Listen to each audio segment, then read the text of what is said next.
మువ్వల నాగేశ్వర్ అతను ఒక మత్స్యకార కుటుంబం నుంచి వచ్చి చదువుకోవడానికి డిగ్రీ ఫస్ట్ ఇయర్ వచ్చి ఇంజనీరింగ్ జాయిన్ అయిన కుర్రోడిని దారుణంగా కాల్చి చంపేస్తే చర్ల ఒక శివశివాని ఇంజనీరింగ్ కాలేజ్లో ఆ కుర్రోడు చనిపోయి 2021 జనవరి 27న తెలిసింది ఆ కేసు.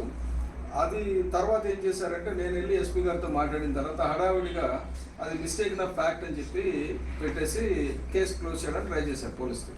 దాని మీద కోర్టుకు వెళ్తే రీఇన్వెస్టిగేషన్ ఆర్డర్ ఇచ్చారు. నేను అక్కడ ఎస్పీ గారితో చెప్పాను. ఇప్పుడు అడిషనల్ ఎస్పీతో ఇన్వెస్టిగేషన్ జరుగుతుంది.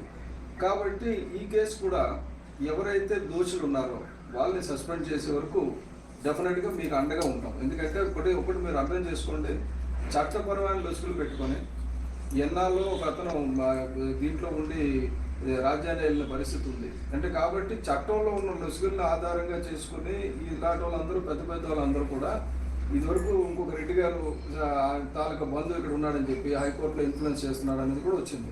అయితే ఏదేమైనప్పటికీ హైకోర్టులో మీ కేసు 1వ తారీఖు వచ్చింది. నాకైతే డెఫినెట్గా 1వ తారీఖుని ఎంతో కొంత న్యాయం